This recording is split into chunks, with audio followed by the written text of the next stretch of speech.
All right, let's talk. If you're heading into nursing school, or you're already in it, you've got a lot on your plate, a mountain of things to worry about. The last thing you need is to stress over what laptop to buy. So that's what we're going to do today. We're cutting through all the tech jargon and getting right to what you, a nursing student, actually need. Let's dive in. You know, this quote it hits the nail on the head, right? I mean, think about it. Between classes, clinicals, late-night study sessions, your life is already chaotic. Your laptop is supposed to be your sidekick, your reliable tool that makes things easier, not one more thing that's going to glitch out on you at 2 a.m. Okay, so let's get real. What really matters when you're picking out a laptop for nursing school?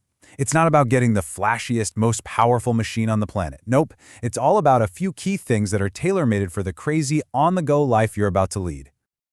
Honestly, it all comes down to this, the core three. You can pretty much forget everything else. First, portability. You're going to be running, and I mean running, from class to the library to clinicals. Your laptop has to be light. Second, battery life, because trust me, you are not always going to find an outlet when you need one. And third, durability. This thing is going to get tossed in your bag 1,000 times. It needs to survive. These three, they're absolutely non-negotiable. All right, so now that we know what we're looking for, let's check out the actual laptops. These are the top contenders for 2026 that really check all those boxes. We're going to break them down and help find your perfect match. So here's a quick side-by-side, kind of like a cheat sheet. You can see right away the MacBook Air is the battery life king. The Microsoft Surface, that's for all you note-takers out there. And the Acer Swift, that's our budget-friendly powerhouse. This is a great way to see the whole landscape before we dive into each one. First up, the heavyweight champ of reliability, the Apple MacBook Air. Look, if you just want a laptop that works, period, one that's super light and has a battery that feels like it never dies, this is it. It's kind of the gold standard for a reason. It's the one you can just count on day in and day out. So, the good stuff? That battery life is a lifesaver. You can go a whole day of classes without even thinking about your charger. And the screen is gorgeous, which actually matters when you're reading digital textbooks for hours. Now, the flip side, the ports. There aren't many, so you might have to embrace the dongle life. And just a heads up, it's always smart to check with your school to make sure they don't use some specific software that only runs on Windows. Okay, next up, we have a totally different kind of machine, the Microsoft Surface. Now, if you're the kind of person who loves to doodle, to highlight, to actually write on your notes, this is where you should be paying attention. Think about drawing out anatomy diagrams or scribbling notes right onto a professor's slides. For that, the Surface is in a class all by itself. That pen is the killer feature here. Seriously, it can completely transform how you study. But, and this is a big but, you gotta know the trade-offs. The keyboard, which you kinda need, is usually sold separately for the Pro models, so that's an extra cost.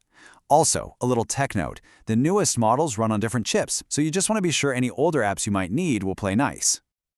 All right, but what if you're looking at those prices and thinking, whoa, I need something a little more budget-friendly? Well, enter the Acer Swift series. This is the smart money pick. For years, these have been the go-to for students who want a great machine that doesn't completely drain their bank account. With the Swift, you get a ton of bang for your buck. You get solid performance, and hey, look at all those ports. No dongle life for you. But here's the pro tip. You have to shop smart. My advice?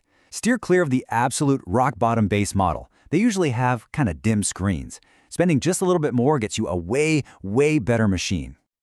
Phew, okay. So we've looked at the big three. Now for the hard part. How do you actually pick one?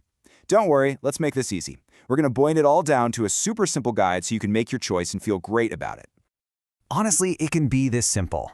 Just ask yourself one question. What's most important to me? If the answer is, I just want it to work and the battery to last forever, then the MacBook is your answer.